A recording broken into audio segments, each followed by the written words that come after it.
முதல் இல்லாத இரவு. மங்களமாக துவங்கிய கல்யாண செயல்பாடுகள் இப்போது அமங்கலமாக முற்று பெற்றுக் கொண்டிருந்தன. கல்யாணம் முடிந்துவிட்டது. சாப்பாட்டுக்கு முந்தியவர்களுக்கு கிடைத்த ரசமே பிந்தியவர்களுக்கு சாம்பாராக்கப்பட்டு பந்தியும் முடிந்துவிட்டது.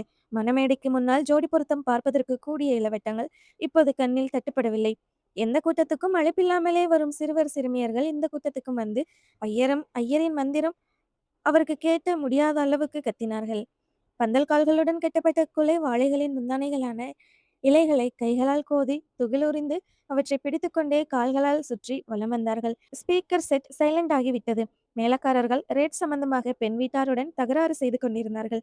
கரண்ட் ஆஃப் ஆன 1 மணி நேரத்துக்கு உரிய பணம் பேசிய தொகையிலிருந்து பிடிக்கப்படும் என்று பெண்ணின் பெரியப்பா ஒலிபெருக்கிக்காரரிடம் வாய்ப்பெருக்கிக் கொண்டிருந்தார். உண்ட மயக்கத்திலும் மணமக்களை உற்று உற்று பார்த்த உணர்ச்சி பெருக்கத்திலும் ஓய்ந்து போன கல்யாண தொண்டர்கள் மணமேடையிலேயே தூங்கினார்கள்.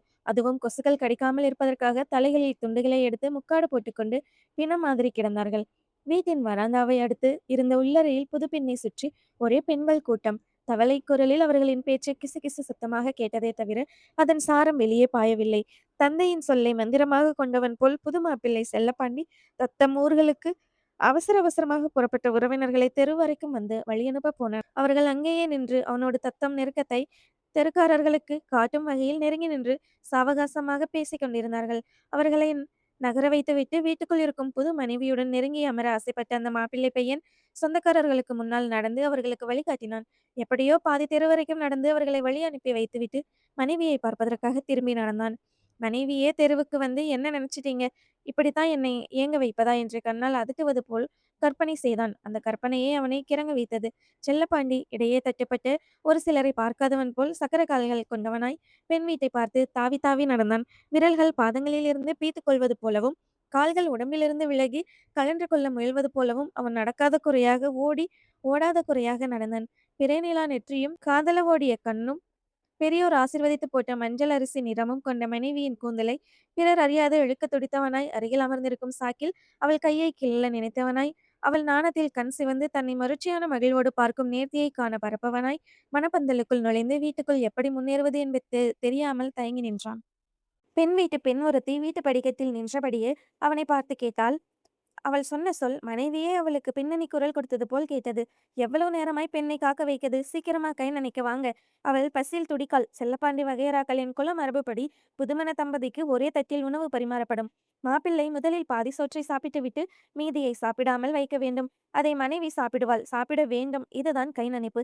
செல்லப்பாண்டி தான் உண்ட மிச்சத்தை உண்ணப்போகும் மனைவியின் சினுங்களையும் மழுப்பலான சிரிப்பையும் அப்பொழுதே உருவகித்துக் கொண்டான். அந்த மயக்கத்திலேயே அப்படி நின்றான். இதற்குள் படிக்கட்டில் நின்ற பெண் சொன்னதையே மீண்டும் சொன்னாள். அந்த சமயத்தில் வெளித்திண்ணையில் குத்துக்காலிட்டு உட்கார்ந்திருந்த ஒரு கிழவர், மாப்பிள்ளை, எல்லாத்தையும் சாப்பிடாதேயும், இந்த படுத்திருக்காரு பாரும் வயிறுதாரி பெருமாள், இவர் அவ்வளவையும் சாப்பிட்டுவிட்டு இன்னும் கொஞ்சம் சோறு போடுங்கன்னு சொன்னவர் என்றார். அதுவரை தலைவிரி கோலமாக படுத்து கிடந்த அந்த வயிறுதாரி, இவரு சங்கதியை நான் சொல்லுதேன் கேளும். இவர் கல்யாணத்துல கொழுந்தியா ஒருத்தி இவரை ஏமாத்துறதுக்காக உருண்டையா இருந்த வெள்ளரி கத்திரிக்காயை சோத்துல வச்சால். இந்த மனுஷன் அதை முட்டனை கடிச்சு கடிச்சு பாக்கி வைக்காம சாப்பிட்டார்.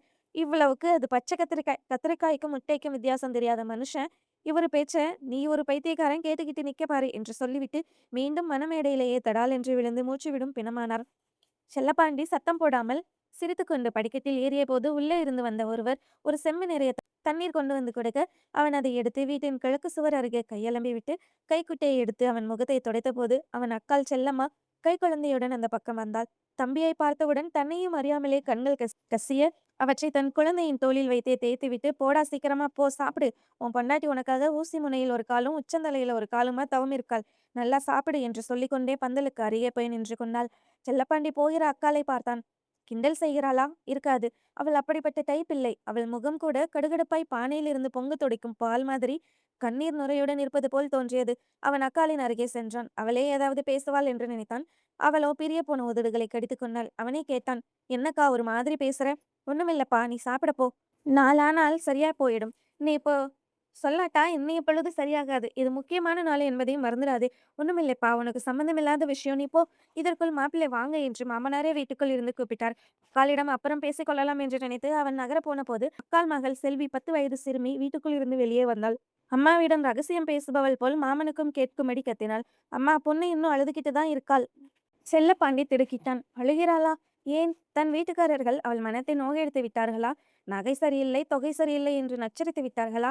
அதற்காக அவள் ஏன் அழணும்? நான் சொல்லுவதுதானே முக்கியம். 4 பேர் சொல்லுவதா முக்கியம்? அக்காள் மகளின் விரல்களை பிடித்துக்கொண்டே அவன் கேட்டான். எதுக்கும்மா உன் அத்தை அழுகுறாள்? அக்காள் அதட்டினாள். ஏ கிறுக்கி, இப்படி வா. செல்லப்பாண்டி அக்காள் மகளின் கையை பிடித்து இழுத்து கையலம்பிய இடத்துக்கு கூட்டிப் போனான். அக்காள் படபடத்தாள். மகளின் வாயை மூடுவதற்காக ஓடப்போனவளின் வழியை அடைப்பது மாதிரி 4 பேர் ஒரு பெரிய பெஞ்சை தூக்கிக் கொண்டிருந்தார்கள். அதற்குள் அந்த சிறுமி தாய்மாமாவிடம் ஒப்பித்து விட்டாள். அதுவா, வீட்டுக்குள்ள பொண்ணு கண்ணீர் விட்டுக்கிட்டே இருந்தாள். அப்போ அவளோட அம்மா வந்தாள். உடனே இவள் அவளை கட்டி பிடிச்சுக்கிட்டு, என்னை பாழும் கிணத்துல தள்ளிட்டியேம்மா, இந்த கண்ணங்கரேர் மாப்பிள்ளைக்காமா நான் காத்திருந்தேன்னு சொல்லி அழுதாள். அப்போ பார்த்து உள்ளே வந்த அம்மா, என் தம்பிக்கு என்ன குறைச்சல், அவன் கால் தூசிக்கு நீ பெறுவாயான்னு கேட்டுட்டு அழுதுகிட்டே வெளியே வந்துட்டாள்.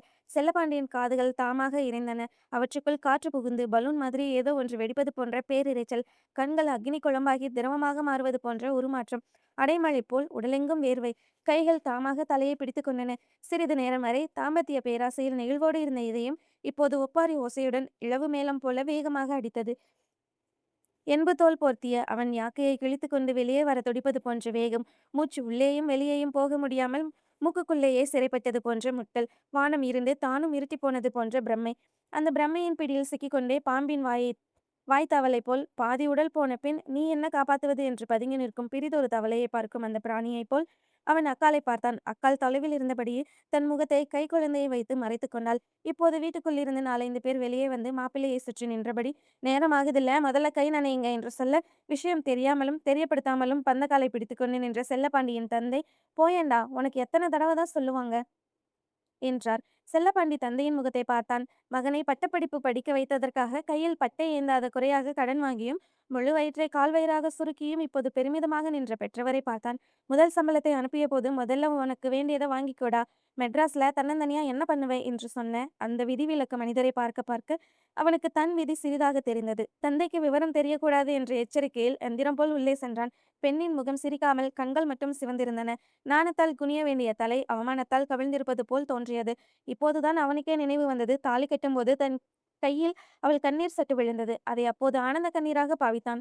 இப்போது அதே அந்த கண்ணீர் பட்ட கையை தூக்கி தன் கண்களை துடைத்துக் கொண்டான். எல்லா பெண்களும் பெண்மைக்கு விரோதமாக மௌனமாக இருந்தது அவன் உள்ளத்தில் பேரிரைச்சலை ஏற்படுத்தியது. யாரோ ஒருவரோ அல்லது ஒருத்தியோ சொல்வது அவன் காதில் கேட்டது. உட்காருங்க. செல்லப்பாண்டி மனைவியை ஏறிட்டு பார்த்தான். அவளோ தரை பார்த்த கண்களை நிமிர்த்தவே இல்லை.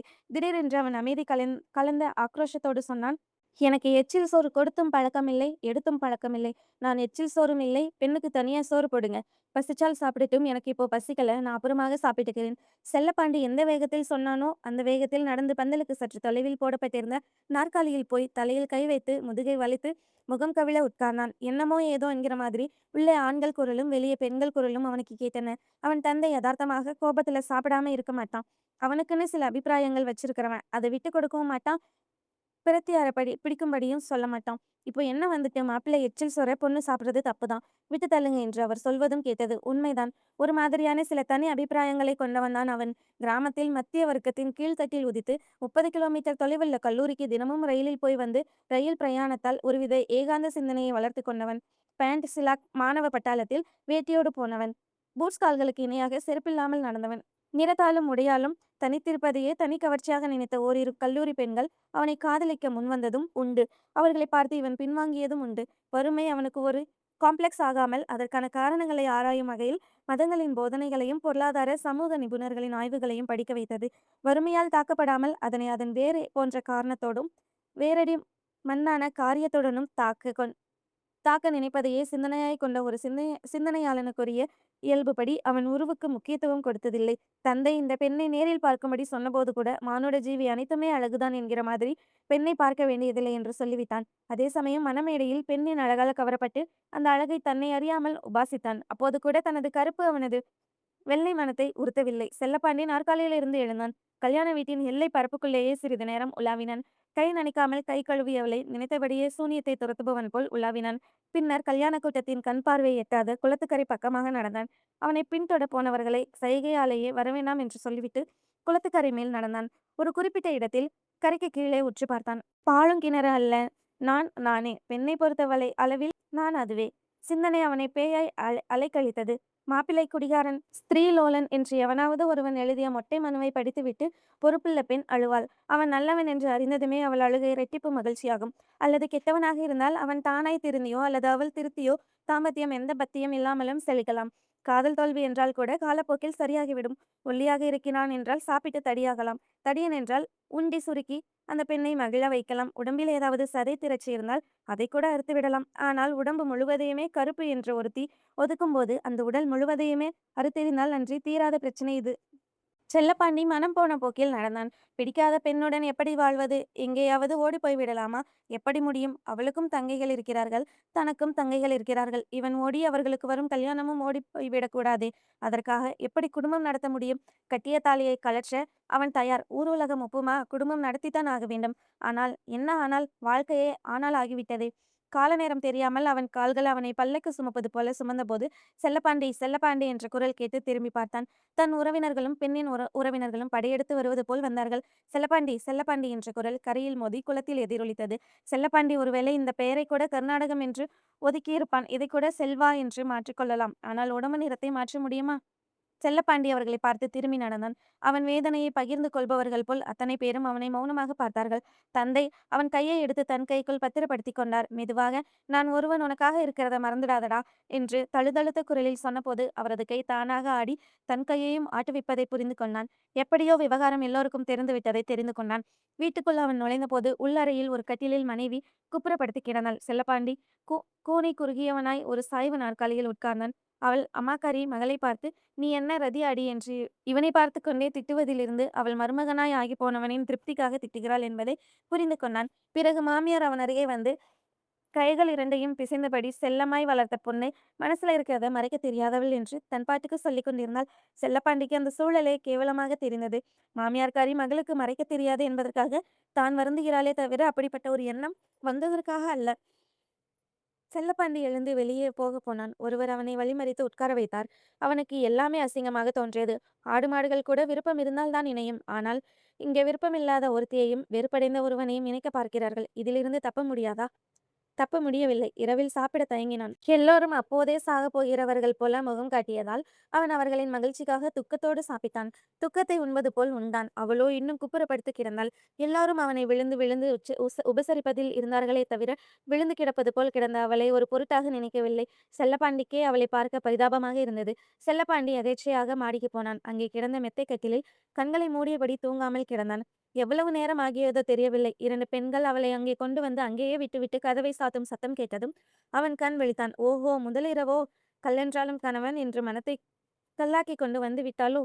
அவள் கையில் பாலோடு நின்றாள். செல்லப்பாண்டி மெல்ல எழுந்தான். அந்த அறையின் மூலையில் தண்ணீர் பானை மூடி மேலிருந்த ஒரு எவர் சில்வர் டம்ளரை எடுத்து பாதி பாலை ஊற்றிக்கொண்டான். அவள் தயக்கத்தோடு நின்று கொண்டிருந்தாள். முகம் வீங்கி இருந்தது. பிறகு டம்ளரை ஒரு முக்காலில் வைத்துவிட்டு தயக்கத்தோடு நின்றாள். செல்லப்பாண்டி அமைதியாக பேசினான். என் நண்பர்களோட முதலிரவு விவரங்கள ஒரு கட்டம் வரைக்கும் அவங்க சொல்ல கேட்டிருக்கேன். எல்லா பயலுங்களும் என்ன பிடிச்சிருக்கான்னு கேட்டிருக்காங்க. அதுக்கு அவளுங்க இல்லாமலா கழுத்த கொடுத்தேன்னு சொல்லியிருக்காளுங்க. ஒருவேளை நானும் அப்படிதான் கேட்டிருப்பேன். ஆனால் அவள் கைகளால் முகத்தை மூடிக்கொண்டாள். அவனுக்கு அவள் அழுகையை மறைக்க பார்க்கிறாளா? அல்லது அவனதை முகத்தை பார்த்த வெறுப்பை மறைக்க பார்க்கிறாளா என்பது புரியவில்லை. ஒன்று புரிந்தது, நிச்சயமாக அது நாணம் இல்லை. அவன் மேலும் பேசினான். உனக்கு என்ன பிடிக்கலன்னு தெரியும். தன்னங்கரேர்னு இருக்கிற என்ன மேற்கொண்டு பேச முடியாமல் அவன் தத்தளித்த போது அவள் அவனை நிமிர்ந்து பார்த்தாள். அந்த பார்வையில் எந்த வித குற்ற உணர்வும் இருப்பதாக இல்லை. ஐயோ, அப்படியெல்லாம் கிடையாதுங்க என்று அழுவாள் என்று மனோதத்துவ ரீதியில் எதிர்பார்த்து அவன் சிறிது ஏமாற்றம் அடைந்தான். அதே சமயம் உண்மையை மறைக்க விரும்பாத அல்லது தெரியாத அவளின் நேர்மையில் அவன் நெகிழ்ந்தான். இப்போது புத்தரைப் போலவே பேசினான். உன் மேல எனக்கு கோபம் கிடையாது, வருத்தமும் கிடையாது. சொல்லப்போனால் பரிதாபம்தான். கல்லூரியில் பாதி வரை படிச்சவள் நீ. பல நாவல்களையும் சினிமாக்களையும் பார்த்து வரப்போகிறவன் எப்படி இருக்கணும்னு கற்பனை செய்து பார்த்திருப்ப. அருவத்தில் தோன்றிய அந்த உருவம் இந்த உருவத்தில் மோதி சிதைஞ்சு போனதுக்கு கோவப்படவோ அழவோ உனக்கு உரிமை உண்டு. நான் சினிமா வசனம் பேசல, சீரியஸா தான் பேசுறேன். ஆமா, உருவு கண்டு எல்லாமே வேண்டும் என்றபடி உருவத்தையே ஒரு பொருட்டாக நினைக்காத நானே கல்யாண சமயத்தில் உன் அழகுல மயங்கினது இயற்கைனா, நீ என் நிறத்துல வெறுப்படைகிறதும் இயற்கைதான். ஒரு பெண் யாரை கொடுத்தாலும் ஏற்றுக்கொள்வாள் என்கிற கொள்கைப்படி உன்னை உன் விருப்பு வெறுப்பு பார்க்காம உன்னிடம் என்னை காட்டாமல் கட்டி வச்சது ஒரு வித மேல் சாவனிசம். ஆண் முதன்மை பெற்ற சமூக கோளாறு. ஆனா உன் மேல ஒரே வருத்தம், தாலி கட்டுறதுக்கு முன்னால மாப்பிள்ளை பிடிக்கலன்னு சொல்லியிருக்கலாம். நானே முன்ன நின்னு அங்கேயே இன்னொரு உன்னை உட்கார வச்சிருப்பேன். ஆனால் இப்போ அவள் இமையாது அவனை பார்த்தாள். முகம் தானாக சுளித்தாலும் காதுகள் நிமிர்ந்தன. கண்கள் விரிந்தன. கருமேகம் விலகி வெண்மதியை பார்த்தது போல நெஞ்சில் ஒரு சுமை குறைப்பு ஏற்பட்டது. செல்லப்பாண்டி தொடர்ந்தான். இதுக்கு நானும் ஒரு காரணமாகி விட்டத நினைக்கும் போதுதான் நெஞ்சமே வெடிப்பது மாதிரி இருக்கு. என்ன செய்றது? அப்புறம் நானே ஒரு நல்ல ஏற்பாட்டை செய்யறேன். அது உனக்கும் நல்லது, எனக்கும் நல்லது. சரிம்மா, எனக்கு சிந்தனையோ, தூக்கமோ அதிகமாகும்போது நான் உடனே தூங்கிடுவேன். இது என்னோட பழக்கம். சந்தோஷத்த உடனே பகிர்ந்து கொள்ளணும். துக்கத்த சாவகாசமா பகிர்ந்து கொள்ளலாம். சரி, நான் தூங்கட்டுமா? இவ்வளவுக்கும் காலேஜ்ல எத்தனையோ பெண்கள் என்ன சரி வேணாம். ஏதோ என்னுள்ளயே அறிவுக்கும், உணர்ச்சிக்கும் குத்து சண்டை மாதிரி ஒண்ணு நடக்கு. இன்னும் பேசினா நீ தான் இந்த சண்டைக்கு காரணம்னு 2ம் சேர்ந்து என்னையே உதைக்கலாம். Good night madam. செல்லப்பாண்டி போர்வையை எடுத்து உச்சி முதல் உள்ளங்கால் வரை மூடிக்கொண்டு குப்புறப்படுத்தான். என்னதான் நடந்ததை அறிவு ரீதியில் எடுத்துக்கொள்ள பார்த்தாலும் உணர்ச்சி அதை விழுங்கி பிறகு கண்ணீராய் கொட்டியது.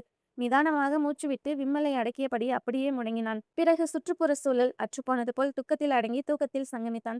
அவள் தலை குனிந்து நின்றாள். தன்னையே வெறுப்பவள் போல் முகத்தை சுளித்தாள். பிறகு விக்கித்தபடியே மெல்ல நடந்தாள். செல்லப்பாண்டி தூங்கிக் கொண்டிருந்தான். கட்டிலின் விளிம்பில் உட்கார்ந்து அவன் தலைமுடியை மெல்ல மெல்ல கோதிவிட்டாள். ரிஷி கற்பம் மாதிரி நடக்காத முதலிரவிலேயே பிள்ளை பெற்று அந்த பிள்ளையை பார்ப்பது போல் அவனை பார்த்தாள். பிறகு அவன் கரங்களை எடுத்து தன் கரங்களுக்குள் அடைக்கலமாக்கிக் கொண்டாள். அந்த சூழலில் அந்த பெண்ணுக்கு முதல் தடவையாக ஒரு ஆண் மகனை தொடுகின்ற ஸ்பரிச இன்பம் இல்லைதான். ஆனாலும் நிலையற்ற இளமை, வேக கற்பனை தீ, நிலையான தாய்மையின் குளிர்மையில் அடங்கித்தானே ஆக வேண்டும்.